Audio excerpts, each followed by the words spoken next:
할렐루야. 네. 오늘 이 시간도 예배 드리는 여러분들에게 말씀을 통하여 은혜와 은사와 능력과 축복이 함께하는 귀하고 복된 시간 되기를 간절히 축복합니다. 아멘. 사탄 마귀 귀신이 하는 일들은 다음과 같습니다. 시작부터 영적인 세계를 알고 말씀을 접근하고자 합니다. 마귀 사탄 귀신은요, 똑똑한 척하고 잘난 척합니다. 또 이 마귀 사탄 귀신은 착각하게 만들고요, 감정에 치우치게 만듭니다.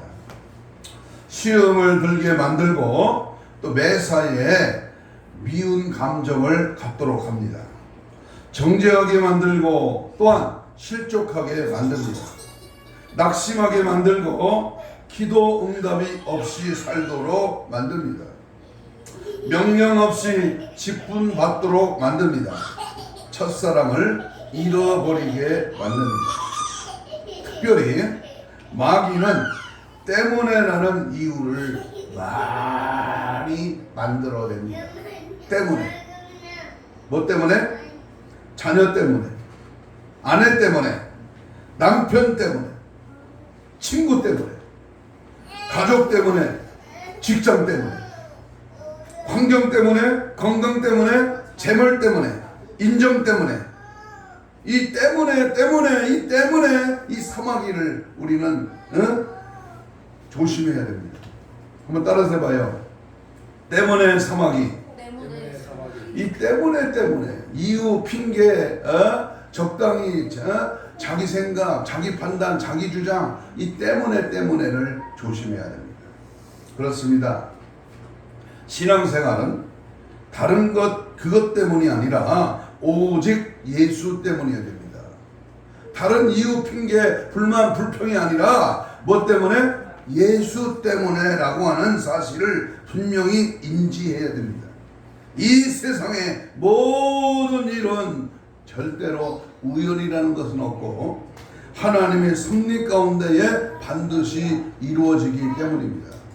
여러분, 저 공중에 사는 새가 맥없이 나는 거 아닙니다. 이제 가을녘이 되면서 낙엽이 떨어지는데 낙엽 하나도 그냥 떨어지는 게 아닙니다. 하나님의 천지 만물을 주관하고 다스리고 이 세상 모든 일을 통치하며 하나님의 절대 주권 속에 섭리의 역사가 있다 그 말입니다. 그러므로 원수 마귀 사탄 귀신은 주님과 반대되는 것으로 우리를 유혹하고 타협하게 만들고 절충하기에 척병에서 우리는 이 잘난 척, 하는 척, 안 하는 척, 이 척병을 우리는 늘 분별해야 합니다. 특별히 오직 예수 정신, 예수 생명, 예수 특성, 예수님의 그 생애를 재현으로 늘 주님을 드러내고 지지하고 따라가고 오직 예수만 증거하는 예수의 피에 절정에 하나님의 사람으로 온전히 되는 그런 은혜가 우리에게 늘 함께 있어야 될 줄로 믿습니다. 아멘. 어느 나라든지 그 나라에는 명절이라는 게 있습니다. 우리나라의 각 명절에는 그 시기와 의미가 분명히 있습니다. 가령 우리가 정월 초하루 이 설날을 지키는 구정 명절은요, 새해를 시작하는 날로서 한 해를 구상하며 무명 무탈에 기원하는 날이고, 우리가 얼마 전에 보낸 이 추석 명절은 한 해의 농사를 추수해서 그 열매를 주신 것에 감사하며 기뻐하는 그런 명절이 중추절 8월 한가위 바로 추석 명절이라고 부릅니다.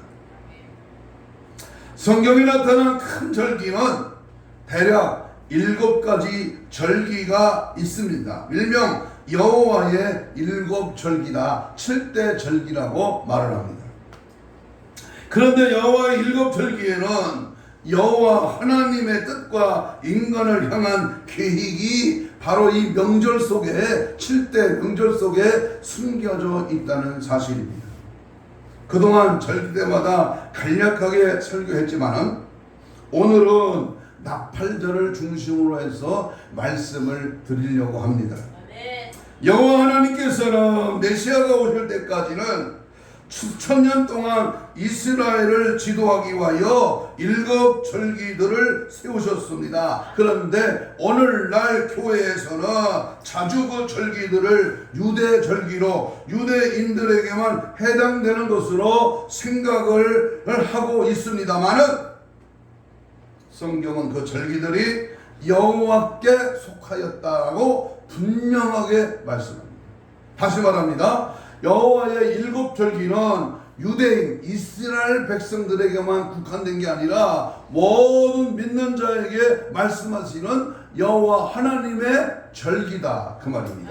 성경이 뭐라고 말합니까? 레위기 23장 오늘 본문 2절을 보십시오. 2절 봅니다. 이스라엘 자손에게 말하 이르라. 이것이 누구의 절기니? 나의 절기, 하나님의 절기니. 너희가 어디로 공포하라? 성례로 공포할 여호와의 절기들이니라. 여호와의 절기다. 여호와의 절기들이다. 이 절기들에 대하여 우리 하나님께서는 이스라엘 절기가 아니라 나의 절기, 바로 하나님의 절기, 여호와의 절기라고 했습니다. 그렇다면 이 절기들은 하나님의 거룩한 목적을 위해서 세워졌으며 모든 사람이 가까이 지켜야 할 그러한 절기들이다 그 말입니다. 그러니까 하나님이 제정하신 7절기는 우리 인간이 반드시 지켜야 할 여호와의 절기다. 그래서 구약에서 행하여지던 7절기는 이 땅에서의 하나님의 사역을 완성하는 것입니다. 여호와의 7절기를 보면 미래에 나타날 하나님이 인간을 향한 계획이요 인간을 향한 비밀이기도 합니다. 그래서 7개의 절기들은 다음과 같습니다. 유무초오 나속장입니다. 유무초오 나속장, 이렇게 첫머리를 외우면 쉽습니다. 다시 말하면 유월절, 무교절, 초실절, 오순절까지는 이제 우리가 잘 알고 있지만요. 그 다음에 나팔절, 속죄절, 그리고 장막절, 이렇게 7가지 절기를 말씀합니다.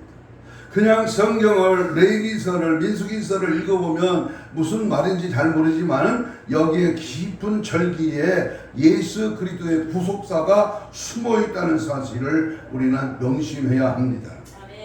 처음 4가지 절기로부터 이 절기들은 봄부터 추수기까지를 가리키는 유무초오입니다. 유월절, 무교절, 초실절, 오순절로 겨울이 지나고 여름이 온다는 절기입니다. 우리나라는 봄, 가을, 겨울, 봄, 여름, 가을, 겨울 이렇게 봄부터 시작하지만 유대나라는 그렇지 않습니다. 그리고 나머지 3절기들은 밀 수확이 끝날 때에 시작되는 것으로 나속장입니다. 나팔절, 속죄절, 장막절, 이렇게 유대인들에게 이제 겨울이 다가옴을 상기시켜주는 계절입니다. 절기입니다.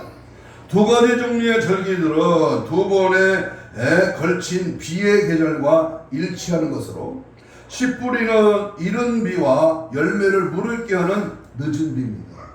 그래서 이른 비는 10월부터 11월 사이고요. 늦은 비는 3월부터 4월을 말하고 있는 겁니다. 겨울이 오기 전에 이른 비로 시작되며 늦은 비는 봄에 옵니다. 이 절기들은 예수님의 강림과 천년 왕국에 이르는 일련의 사건들을 미리 예측하게 하며 우리는 예수님의 강림의 정확한 날짜와 그 때와 그 시는 모르지만 어느 정도 시기는 예측할 수가 있습니다. 그런데 오늘은 그 여호와의 5번째 절기에 해당하는 바로 이 나팔절 로시 하사나, 로시 하사나라고 하는 나팔절의 중심으로 말씀을 함께 나누고자 합니다. 한번 따라서 합시다. 여호와의 7대 절기. 그 7대 절기 중에 오늘 5번째 해당하는 나팔절입니다. 간단하게 먼저 이 여호와의 7절기를 간단하게 이제 말씀을 드리고, 그리고 나팔절을 심도 깊게 말씀을 드리려고 합니다. 첫 번째 유무초 6월절입니다. 6월절 찬송가도 있죠.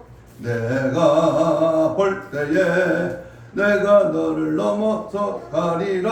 6월절. 자, 이 6월절은 오늘 5절에 있습니다. 5절 같이 봅니다. 정신 차려야 됩니다. 5절 말씀 시작.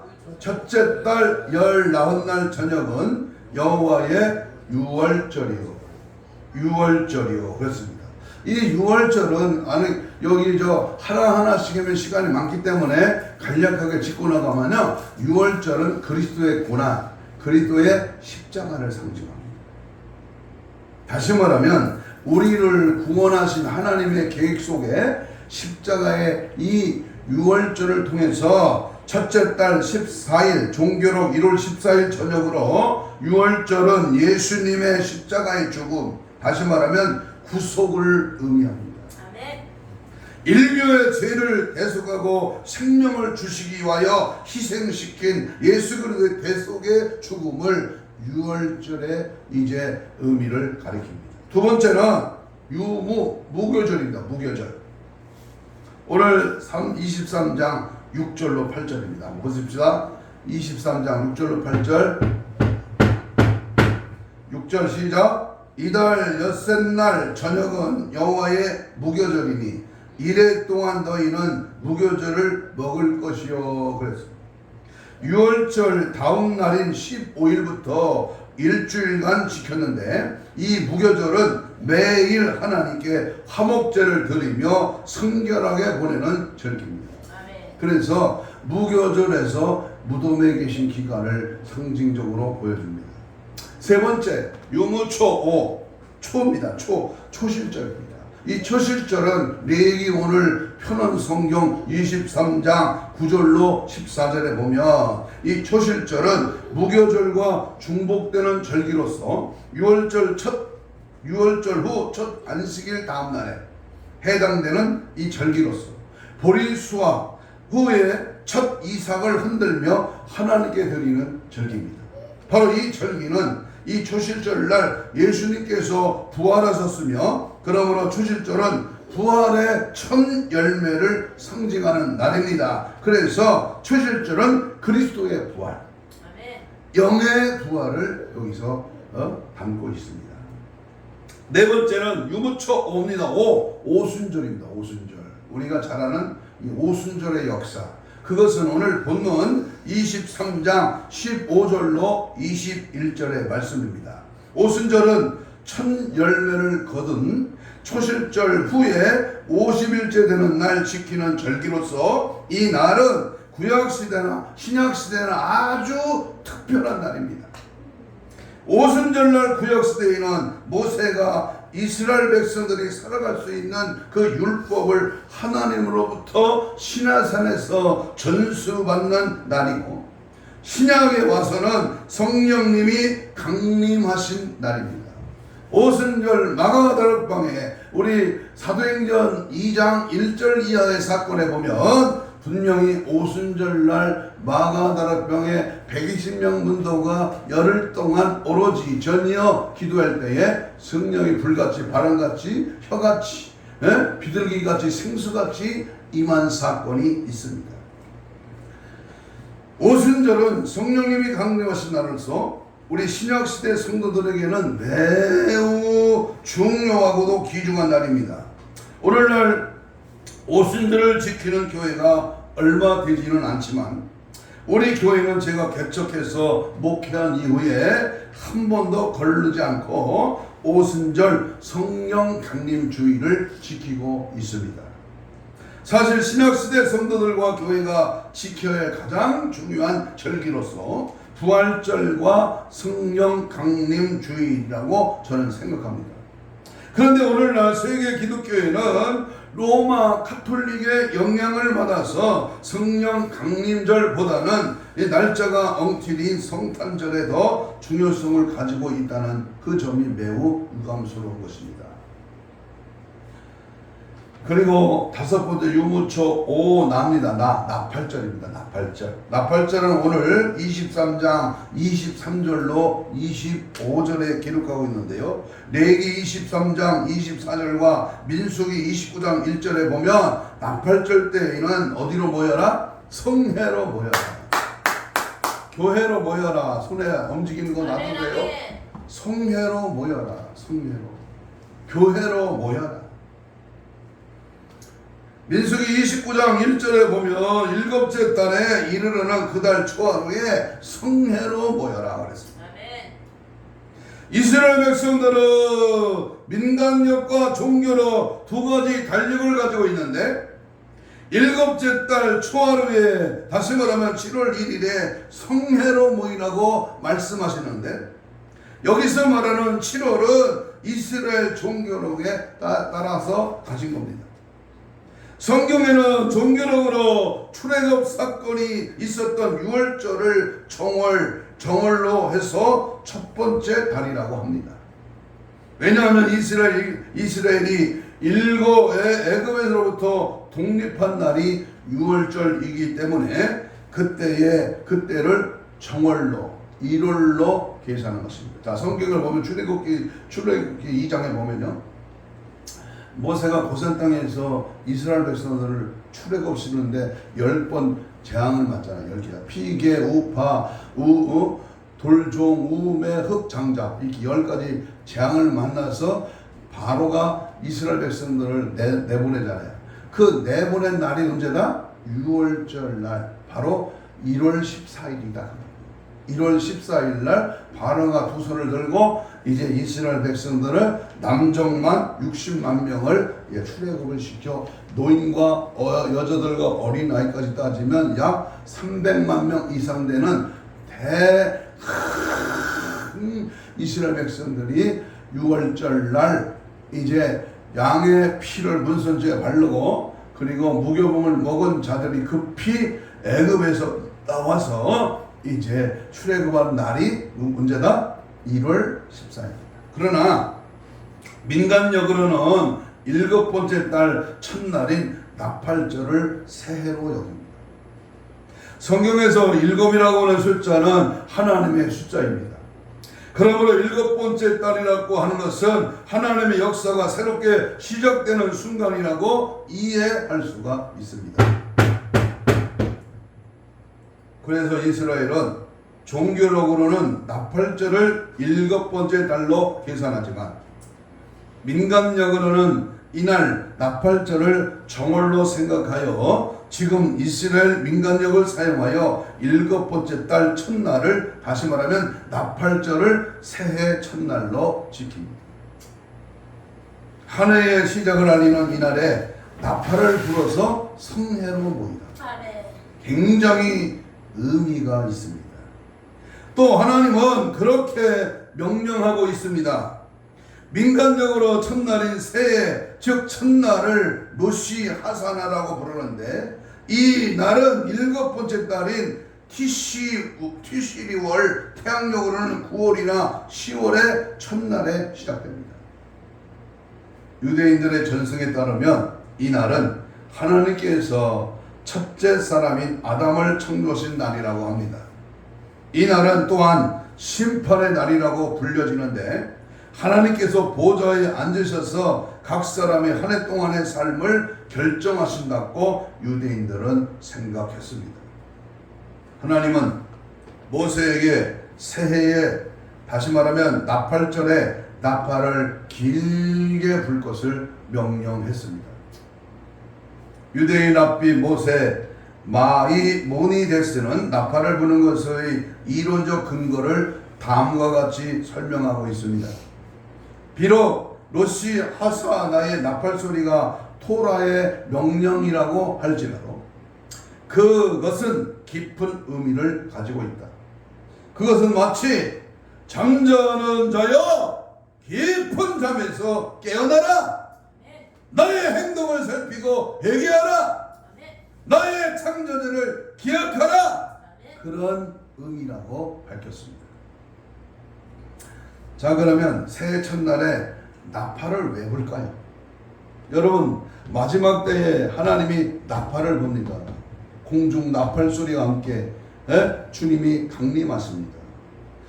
계시록에 보면 7번 나팔을 부는데요, 맨 마지막 7번째 나팔을 불 때 주님이 오신다고 분명히 계시록은 말씀합니다. 이 나팔이 중요합니다. 왜 나팔을 불까? 집중하세요. 왜 나팔을 불까? 첫째는 회개를 촉구하는 의미로 나팔을 붑니다. 다시 말하면 하늘에 나팔 소리가 울려 퍼지고 이 땅에 신비한 역사의 사건이 일어나는 그 시간에 하나님 이스라엘 백성들은 나팔 소리가 들려올 때에 시내산에서 받은 계명을 기억하며 회개했습니다. 아멘. 이게 중요합니다. 하나님의 천지 만물을 깨우고 인간의 죄를 지적하고 생명을 살리고 구원의 역사가 선포되는 하나님의 음성이 나팔 소리가 울려 퍼질 때 우리는 뭐하라? 회개하라. 성례로 모여서 회개하라. 모든 죄는 나 때문입니다. 누구의 탓이 아니라 나의 불찰, 나의 허물, 나의 부족, 나의 연약함, 나의 무능 때문입니다. 주님 용서해 주세요. 누군가 아니라 내가입니다. 철저하게 이 나라 이 민족이 살 길은, 우리 대한민국이 살 길은 회개하는 길밖에. 두 번째, 나팔을 부는 이유는 새로운 시대를 알리는 의미로 나팔을 붑니다. 새로운 시대. 이제 새로운 새해, 새로운 시작의 때라는 것입니다. 그 전에 정부가, 그 전에 잘못된 일들이, 그 전에 일어났던 사건, 무슨 사태, 무슨, 여러 가지, 안 좋은 일들은 이제 다 밝혀내고, 이제 새로운 시대, 새로운 세계가, 새로운 그러한 일들이 다시 시작되어야 되는 데다. 그 말입니다. 세 번째는 심판의 의미를 말합니다. 왜 주일날 모여서 하나님 앞에 예배합니까? 왜 말씀을 듣습니까? 우리가 하나님 앞에 1시간 이상 주의 전에 머물며 주님을 찾고 주님을 가까이 합니까? 말씀을 통해서 뭐 해라? 심판이 있다는 사실을 기억하라고 말입니다. 하나님께서 이제 심판하신다는 것입니다. 이상과 같은 세 가지 의미를 볼 때에 나팔절이 우리에게 무엇을 말하고 있는지는 분명히 알 수 있습니다. 유대인들은 지금도 이 나팔절 때에 메시아가 오실 것으로 믿고 있지만, 오늘날 선지적 비전을 가진 신학자나 목사들도 이때 예수님의 강림 사건이 있을 것으로 믿고 있습니다. 물론 그날과 그 시는 인자도 하늘에 있는 천사도 모르고 오직 아버지만 아시지만 주님은 도적같이 오신다고 말씀했습니다. 뭐같이 오신다? 딴 거 보지 말고 신경 쓰지 마세요. 도적같이 온다. 뭐같이 온다? 도적같이 온다. 그러나 한 가지 기억할 것은 도적은 준비하지 못한 자들에게 해당되는 것입니다. 깨어있지 못한 자, 준비되지 못한 자는 도적같이 오지만 깨어있고 준비되고 무장되어 있는 자에게는 하나님의 나팔 소리가 반드시 기다려지는 시기, 마침내 오셨구나 환영하고 맞아들이는 시기다 그 말이야. 그래서 이 도적은 준비하지 못했지만 깨어있는 우리 모두는 몇 년 며칠 몇 날에 또는 몇 년 몇 해의 나팔절이라고 못 박을 수는 없지만, 그러나 나팔절의 의미를 볼 때에 주님께서 나팔절에 오실 것이라는 것을 성경에 분명히 밝히고 있습니다. 그러면 우리는 때와 시기는 알지 못하지만 우리는 항상 깨어서 믿음을 지키고 말씀으로 늘 무장해야 될 줄로 믿습니다.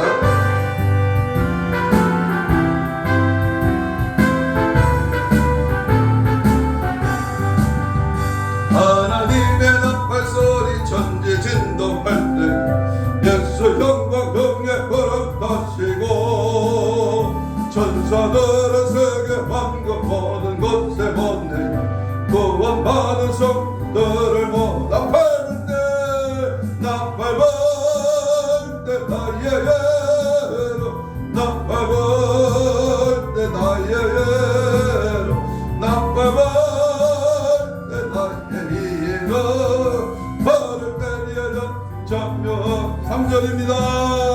주님 다시 엎질러 우리 할 수 없으니 항상 기도하고 깨어있소서.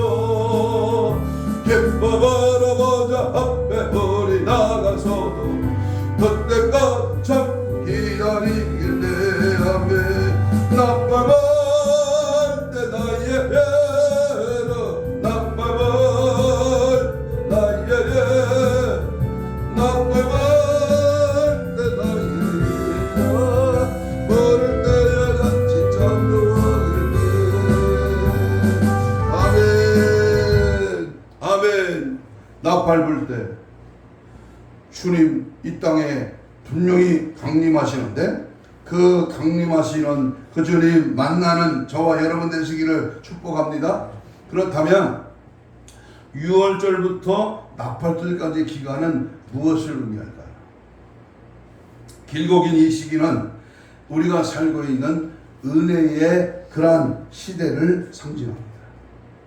그 모든 절기 중에서 이것은 정확하게 결정할 수 없는 유일한 시기인데요. 이 시기는 지금 우리가 살고 있는 시기며 천사들이 하나님의 큰 나팔을 불기를 기다리는 시기입니다. 하나님의 큰 나팔은 그리스도의 신부로 하늘로 부를 것입니다. 공중에서 주님을 만난다 그 말입니다. 그래서 하나님의 나팔은 세상에 받을 수 있는 가장 중요한 신호이기 때문에 로시 하사나라고 하는 이 말은 매우 가까이 다가온 휴거의 모형입니다. 그러면 휴거가 뭘까? 휴거. 주님 다시 오실 때 내 이름을 부르고 나는 끌어올림을 받아 공중에서 혼인잔치에 참여하고 이제 천년왕국에 들어가는데 이 들림받는 이 휴거가 뭘까? 바울은 고린도전서 15장 50절, 51절, 52절까지 뭐라고 말씀했는가? 성경을 찾아봅니다. 고린도전서 15장 51절입니다.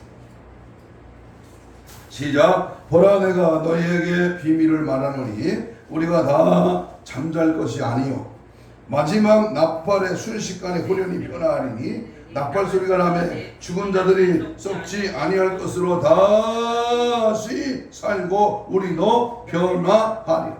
바울은 하나님의 예언적인 달력상 그 다음 사건이 휴거의 신비에 대해서 말씀을 설명해 주고 있습니다. 52절입니다. 하나님의 나팔 소리가 울려 퍼질 때에 이미 죽은 성도들은 무덤에서 나와 썩지 않을 몸으로 부활하여 새롭고도 초자연적이며 영원 불멸한 몸을 갖게 될 것입니다. 아직 육체적인 죽음을 당하지 않는 성도들은 구름 속으로 들림을 받아 예수 그리스도를 만나게 될 것입니다. 그리스도의 신부, 다시 말하면 이러한 대규모의 성도들의 모임을 우리는 흔히 휴거라고 부릅니다. 예수님께서는 재림에 대해 역설적으로 설명하셨습니다. 복음서에 보면 특별히 마태복음 24장 종말장에서 36절에 보면 이렇게 써 있습니다. 그러나 그날과 그때는 아무도 모르나니 하늘의 천사들도 아들도 모르고 오직 누구만 안다? 아버지만 아신다. 이 나팔절에 숨겨진 그 의미가 아버지만 아신다는 의미를 이렇게 연결해 보면 우리는 정확히 주님 다시 오심을 우리는 상기하지 아니할 수가 없습니다. 반면에 우리는 예수님께서 마태복음 24장 33절에 있는 말씀처럼 문 앞에 가까이 오셨다라고 하는 분명한 사실을 알 수 있습니다. 노아는 우리와 매우 유사한 상황에서 살았습니다. 하나님께서는 경고하시고 회개하라고 촉구하셨으며, 그리고 노아에게 준비하라고 말씀하셨고, 노아는 이에 순종했습니다. 특히 홍수가 언제 올지 정확한 시간은 알지 못했을지라도 그는 그것이 문 앞에까지 가까이 왔음을 분명히 알았습니다. 그래서 노아는 언제 비가 내리고 깊은 샘들이 터질지 정확한 시간은 알지 못했습니다만은 노아는 그러나 그는 의심할 여지도 없이 그때가 가까워졌음을 알고 있었습니다. 오늘날 살아가는 우리가 곁길로 빠지지 않으려면 신앙의 유대적인 뿌리를 잘 이해해야 합니다. 그 대답은 고대 유대의 결혼식 가운데에서 우리가 찾아볼 수 있는데, 이제 그 유대의 결혼식 절차를 따라가 보면서 유대인들의 결혼식 속에 주님의 재림이 숨겨져 있다는 사실을 우리가 캐치면서, 노아가 방주를 예배하기 위해서 100여 년 이상 바로 산꼭대기에서 잣나무를 찍어다 배를 만드는 그 기간을 생각하면서 오늘 유대인들의 결혼식 장면으로 여러분을 소개합니다. 유대인들의 정통 결혼 의식은요, 신랑은 지창금, 약혼 증서, 그리고 포도주가 든 가죽 부대 등 3가지를 가지고 신부의 집으로 갑니다. 신부의 아버지가 신랑의 예물을 받아들인다면 그는 딸을 이제 부릅니다. 신부도 그것을 받아들인다면 신랑 되는 사람이 가져온 포도주를 마십니다. 그러면 즉시 나팔을 불어서 그들의 약혼이 이루어졌음을 선포하게 됩니다. 약혼한 다음에 약 1년 동안 약혼자들은 서로를 볼 수가 없다고 합니다. 그러나 보호자가 항상 신부를 따라다니고, 이 기간 동안에 신랑은 그의 아버지 집으로 가서 신혼방을 준비합니다. 결혼식을 위하여는 청첩을 보내지 않습니다.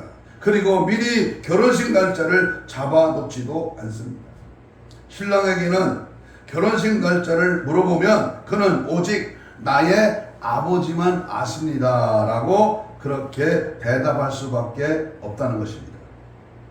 그 이유가 무엇이냐면, 아버지가 자기 아들이 약혼을 했지만 남편으로서 준비를 인정하기 전에는 신부를 데려갈 수가 없기 때문입니다. 그러므로 신랑의 결혼식은 비밀에 붙여집니다. 반대로 신부는 신랑이 언제 올지 모르기 때문에 그 신랑이 도착할 때까지 놀라지 않기 위해서 항상 준비를 하고 있어야만 했습니다. 신랑이 밤에 찾아와 신부의 준비되지 않는 모습을 발견하지 않도록 신부는 창문에다가 불을 밝혀 놓았으며 손에는 횃불을 들고 있다는 것입니다. 신랑의 아버지가 모든 준비가 다 되었음을 인정했을 때에 드디어 그의 아들을 신부에게 보내는데, 이때 2번째 나팔이 불려진다고 합니다.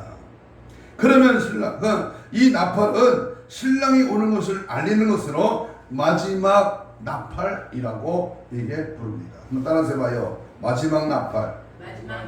이제 주님이 이 땅에 강림하실 때에 신부된 교회가, 신부된 나와 여러분이, 신랑된 예수님이 오실 때 마지막 나팔이 울려 퍼진다고 말이에요.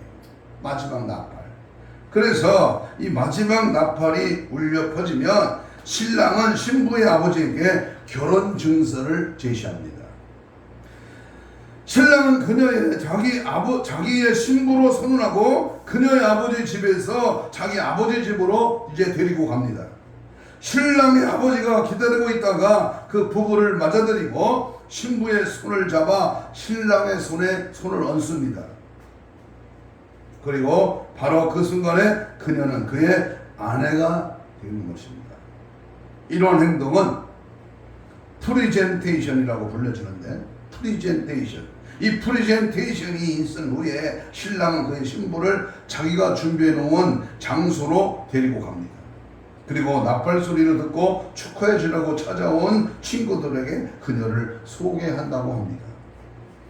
우리가 오순절과 나팔절 사이에서 지금 기다리고 있는 이 시기에 주님이 매우 가까이 오고 신랑이 이 땅에 우리를 맞으러 올 시기가 매우 가까워졌다고 하는 사실을 명심하고요. 그때에 우리 신랑 되시는 예수님께서는 아버지 집으로 돌아가 우리로의 모든 것을 준비하고 계신다는 사실이에요. 요한복음 14장에 보면 2절 3절에 보면 내 아버지 집에 거할 곳이 많도다. 아멘. 그렇지 않으면 너희에게 일렀으리라. 내가 너희를 위하여 거처를 예비하러 가노니 너희를 위하여 거처를 예비하면 내가 다시 와서 너희를 내게로 영접하여 나 있는 곳에 너희도 있게 하리라. 나 있는 곳이 어디야? 천국입니다. 천국을 준비하고 내가 다시 와서 너를 데리러 올 것이다. 우리는 어떻게 신랑 되신 예수 그리스도의 프로포즈를 받아들일 수가 있을까요? 예수님은 자신의 몸을 지참금으로 우리에게 주었고 십자가에서 우리의 죄를 사해 주시며 내 신부라고 영적인 약혼 증서를 주었으며 그의 피는 포도주와 같이 우리에게 영원한 생명이 됩니다. 신부와 같이 우리가 주의 만찬의 잔을 들고 포도주를 마실 때마다 이 사랑하는 주님에게 혼인 서약을 하는 것입니다. 그러므로 우리는 오직 그분만을 사랑하고 그분만을 충성하고 그분만을 기다리고 있음을 증명하는 것입니다. 신부처럼 우리는 횃불을 들고 준비를 해야 합니다. 왜냐하면 그분이 언제 오실지 알지 못하기 때문입니다. 우리가 신랑 되신 예수님께서는 곧 오실 것입니다. 문 앞에 가까이 오셨습니다. 그렇다면 우리는 대환란을 겪지 않고 우리는 죽음도 없고 이별도 없고 슬픔이나 질병도 없는 영원한 도성 새 예루살렘 도성에 우리는 들어가게 될 것입니다. 그리고 어린 양이 빛이 되시는 도성 아브라함과 이삭과 야곱과 왕 되신 예수님이 계시는 그 도성으로 갈 것입니다. 나팔절이 주는 기능은 우리에게 한 가지 질문을 하는 것입니다. 세상이 예상하지 못한 때에 찾아오는 부르심을 위하여 우리는 준비하고 있습니다. 준비하고 있느냐? 준비하고 있느냐? 오늘 주님이 나에게 질문합니다. 너는 준비되어 있느냐? 준비되어 있습니까? 아멘이 안 나오네. 준비되어 있습니까? 아멘. 나팔 소리가 유대인들에게만 일깨우고 그들에게 자기들의 행동을 돌아보고 그들의 창조주를 기억하고 촉구한 것처럼 우리 주님의 나팔 소리도 오늘 나와 여러분을 일깨워 신랑이 왔음을 깨닫게 해주는 것입니다. 당신은 여러분은 주님 맞을 준비했습니까? 준비됐나요? 준비되었습니까? 네. 휴거 후에 우리 그리스도인들은 심판대 앞에 서게 될 것입니다. 내가 자주 말하는 성경입니다. 고린도후서 5장 10절, 전도서 12장 14절. 내 은밀한 모든 죄는 선악간에 하나님 예수 그리스도의 심판대 앞에 낱낱이 드러날 것이다.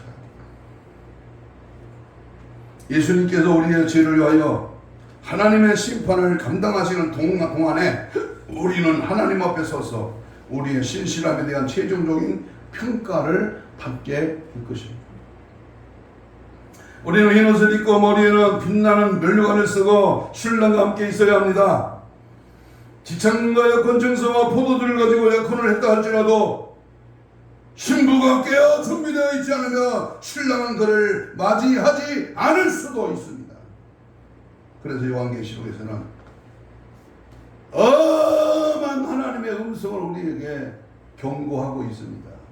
그것이 계시록 2장 7절에 주는 이기는 그에게는 내가 하나님의 낙원에 있는 생명나무의 열매를 주어 먹게 하리라. 이기는 그에게는 17절입니다. 내가 감추었던 만나를 주고 또 힘들을 줄 터인데 그 돌 위에 쇠 이름을 기록할 것이나니 받는 자밖에는 그 이름을 알 사람이 없느니라. 2장 15절 이어입니다. 다만 너희가 너희에게 있는 것을 내가 올 때까지 굳게 잡아라. 그에게 새벽별을 주리라. 3장 5절입니다. 이기는 자는 이와 같이 흰 옷을 입을 것이요 내가 그 새 이름을 생명책에 결코 지우지 아니하고 그 이름을 내 아버지 앞과 그의 천사들 앞에서 시인하리라. 이 자는 분명한 신앙을 가지고 있었던 진실한 하나님의 자녀입니다라고 천사가 시인할 것이다. 5절에 보면 3장 5절에 네가 가진 것을 굳게 잡아 아무나 내 멸류관을 빼앗지 못하게 하라. 3장 11절에 경고하고 있습니다. 잘못하면 빼앗길 수도 있다는 겁니다. 여러분, 천국 가는 것이 쉽게 호락호락하지 않습니다. 대충 그렇게 적당히 넓은 길로 그냥 주일날 한번 교회만 한번 삐끔 왔다 가는 것으로 그게 아닙니다. 생명을 바쳐야 돼야 시간을 들여야 됩니다. 우리의 마음과 내 모든 것을 다하여 주님을 섬기고 주님을 따라가고 주님이 가신 십자가의 길을 나도 따라가며 생명 바쳐 주님의 말씀을 의지하고 십자가의 정신, 순교의 신앙, 굳건한 말씀의 신앙으로 우리는 무장되어 있어야 될 줄로 믿습니다. 유무초 오나 그리고 속입니다. 이 속죄절입니다. 여섯 번째 이 속죄절은 레위기 23장 26절 이하에 있습니다. 7월 1일에 나팔절이 있고 곧이어 7월 10일에 대속죄일이 있습니다. 대속죄일은 온 이스라엘 백성들의 죄를 잡아가고 하나님 앞에 회개하는 그러한 시간입니다. 대속죄일은 특히 제사장은 이스라엘 백성들의 죄를 대신하여 속죄의 제사를 드리고 지성소에 들어가며 아세셀 염소를 광야에 보내는 의식을 행합니다. 앞에서도 언급했듯이 나팔절은 예수님의 강림의 사건과 휴거의 성도들이 어린 양 예수의 신부가 되어 공중에서 7년 어린 양의 혼인잔치가 열려지게 되고 지성에서는 7년 대환란이 닥치고 이스라엘에서는 구약시대 대속죄일처럼 민족의 회개를 통하여 드디어 예수님을 구주로 영접하는 그런 놀라운 역사가 일어나게 됩니다. 7번째 마지막 장막절입니다. 레위기 23장 33절 이하에 보면 나팔절이 있을 후에 열흘째가 대속죄일이고 15일 뒤에 장막절입니다. 이 장막절은 장차올 천년왕국을 상징합니다. 나팔절 예수님의 휴거 다음에 대속죄일 이스라엘 회개, 그리고 장막절 천년왕국의 대속죄일에 이스라엘 백성이 회개하듯이 7년 대환란이 끝난 후에 드디어 영적 장막절인 천년왕국의 시대가 펼쳐집니다. 결론입니다. 우리는 주님의 달력을 볼 줄 알아야 됩니다. 다니엘서 9장 24절로 27절에서는 하나님의 시간표를 볼 줄 알아야 됩니다. 62일에는 지나갔습니다. 마지막 69일에는 지나갔습니다. 이제 마지막 한 일회가 남았습니다. 7년입니다. 전 4년 반, 후 4년 반이 남았습니다. 여러분, 우리는 마지막 한 일회에 하나님의 시간표, 하나님의 우주 만물을 통치하시고 재림의 사건, 휴거의 이 역사를 우리는 잘 되새겨야 돼요.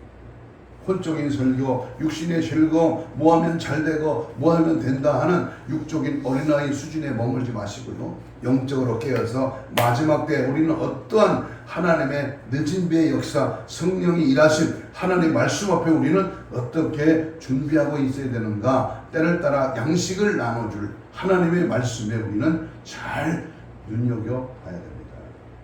특별히 이스라엘 백성들이 지키고 있는 7가지 절기는 이스라엘 절기가 아니고 여호와의 절기라고 성경은 분명히 23장 2절 나의 절기, 여호와의 절기라고 분명히 못을 박습니다. 마지막 세대요. 마지막 시대를 살아가는 우리는 깨어 있어 주님의 그 징조를 알고 준비해야 합니다. 하나님께서는 7가지 절기를 우리에게 주시며 말씀하고 계시는데 우리는 그것을 모르고 단지 유대인의 절기, 유대인의 명절로만 알고 있다면 얼마나 멍청한 것입니다. 이제는 주님의 징조가 다 드러났습니다. 그러나 잠자는 자들에게는 아직도 굳게 잠긴 자물쇠화가 될 것이고 준비되지 않은 자들에게는 예수님의 강림이 도적같이 이르게 될 것입니다. 아멘. 오늘 여호와의 절기 7가지 중에 특별히 나팔절을 중점으로 두고 말씀을 전했습니다마는 오늘 한 가지 아주 중요한 예화를 드리고 이제 말씀을 끝내주려고 합니다. 어떤 사람이 돼지를 도축장으로 몰고 갑니다. 그러나 신기하게도 250kg가 넘는 이 큰 돼지는 아무 저항도 없이 꼬리를 흔들며 도축장으로 들어가는 장면을 연출됩니다. 그래서 어떤 사람에게 그 비결을 묻습니다. 아니 어떻게 이 큰 돼지가 자기가 죽이는 도축장으로 꼬리를 흔들며 들어갑니까? 그 사람은 그의 손에서 볶은 콩을 이렇게 보여줍니다. 어떤 사람은 돼지가 가야 할 도축장길에 콩을 조금씩 떨어뜨리고 앞서가면 이 돼지는 그 콩을 먹는 맛에 도살장에 제 발로 꼬리를 흔들며 들어간다는 것입니다. 당장의 눈앞에 콩을 주워 먹는 맛에 죽음의 길을 걸어간다는 것입니다. 그러나 사람들은 어렴풋이 하나님의 심판과 지옥이 있다는 사실을 알고는 있습니다마는 그러나 재물과 권세와 쾌락과 명성이라고 하는 달콤한 콩의 유혹을 이기지 못하고 콩을 주워 먹는 재미 때문에 지옥을 향해서 캐세라 세라 노래 부르며 그리로 지금 들어가고 있다는 것입니다. 세상이 주는 콩의 유혹이라 너무나 달콤하고 지옥을 잊어버리게 만듭니다. 지금 수많은 젊은이가 성적 타락과 인터넷, 유튜브, 핸드폰, 위성 TV에 돌아다니는 음란의 콩을 주워 먹으며 지옥으로 들어가고 있습니다. 외도 때문에 수많은 가정이 깨어지고 현대인들은 로세 사이들처럼 심판을 농담으로 받아들이고 하늘을 손으로 가린다 해도 하늘이 없어지지 않는 것처럼 심판을 외면한다고 해도 심판이 없어지는 것이 아니요. 심판은 더디 보이지만은 반드시 임한다는 이 심판의 날을 우리는 절대로 잊어버리는 날이에요. 그날이 오늘 밤이라면 여러분 그날이 장차 먼 후에 우리 예찬이가 할아버지 될 때 오실 것이다. 아닙니다.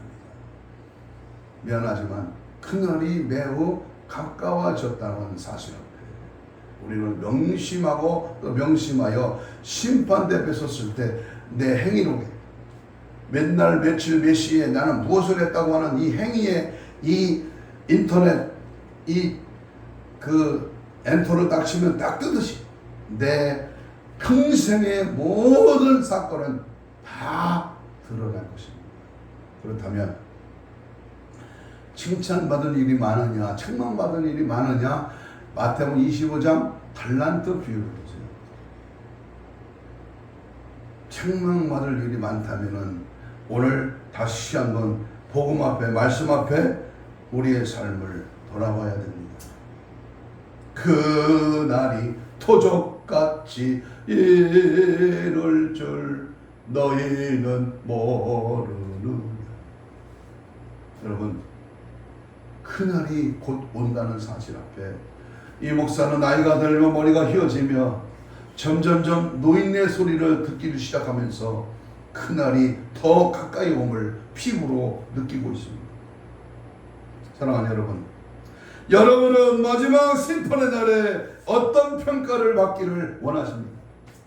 잘했다 칭찬받나 그래서 상급과 그의 보상에 따라 멸류관을 받아 쓰는 자이십니까? 악하가 무익한 종아 이 게으른 종아 책망받으며 그래서 술 피우며 이를 갈며 어두운 지옥 흉보를 받는 그런 자입니까? 바라옵기는 여기 예배드리는 우리 모두는 한 사람도 없이 유튜브를 보러 여러분은 한 분도 빠짐없이 천년왕국의 왕노릇하는 첫째 부활에 동참하는 천국 혼인잔치에 참여하는 신부된 교회와 성도들이 다 되시기를 축복합니다. 때가 갑니다. 원수목에 섰던 귀신이 최후의 발악을 하며 계시록 12장에서처럼 분을 내어 하늘에 쫓겨나 불화살을 쫓으며 믿는 자들을 지금 삼켜 먹으려고 찾고 있습니다.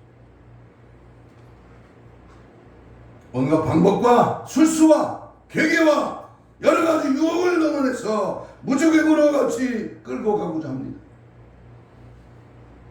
신부단장합시다. 하나님의 전신갑주로 무장합시다. 항상 깨어서 기름 등불 준비합시다. 돈이요?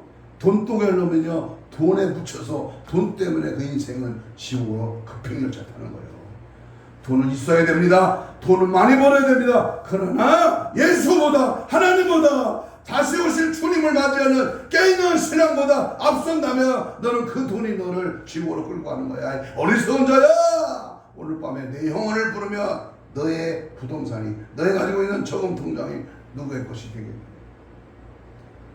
기껏 돈 벌어서 남 좋은 일 시키지 말고, 기껏 벌어서 잘 살다가 지옥 가지 말고, 예수 정신, 예수 특성, 예수님의 생명의 말씀을 부여잡고 보리죽을 먹더라도 남의 지하실 밑에 살더라도 내 영혼이 구원받는 은혜의 삶으로 승리하는 저와 여러분 되시기를 주님의 이름으로 축복합니다.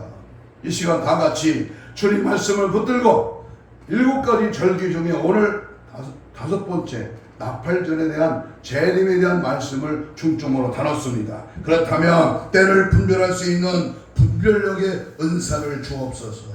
성령님 이 시간 깨달음을 주시고 지혜음을 부어주시고 이 시대를 감지할 수 있는 깨어 준비하는 기도의 영을 부어 주옵소서. 성령의 강력한 불같은 역사가 충만하게 임하게 하여 주옵소서. 나팔절의 비밀을 깨달아 마지막 나팔 불 때 들림받아 아버지여 천국 혼인잔치에 참여하 아버지여 신부단장으로 무장되게 하여 주옵소서. 주여를 부르며 깨달은 말씀을 보여잡고 다같이 통성으로 주여 성창 2분 동안 기도합니다.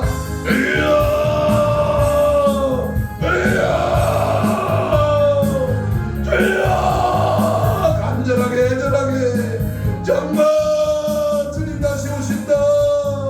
나팔절의 비밀을 깨닫다 그날과 그 시는 모르지만 날마다 성령의 감동과 감화와 능력들로 계기력으로 주님 앞에 철저하게 나를 죽이고 믿음 안에 말씀 안에 성령 안에 붙들려 주의 뜻을 찾고 주 안에 거하고 믿음 안에 서고 말씀을 해가도록 주님 역사 능력 은혜 정만하게 하옵소서. 예세피로 정결하게 하시고 성령의 불로 충만하게 하시고 하나님의 전신갑주리로 악한 사탄 마귀 귀신을 대적한 물리치게 하시고 방정과 천진대로 신부단장으로 깨어있는 신부의 정신과 특성과 믿음을 가지고 깨어있으라. 주님 다시 오신다.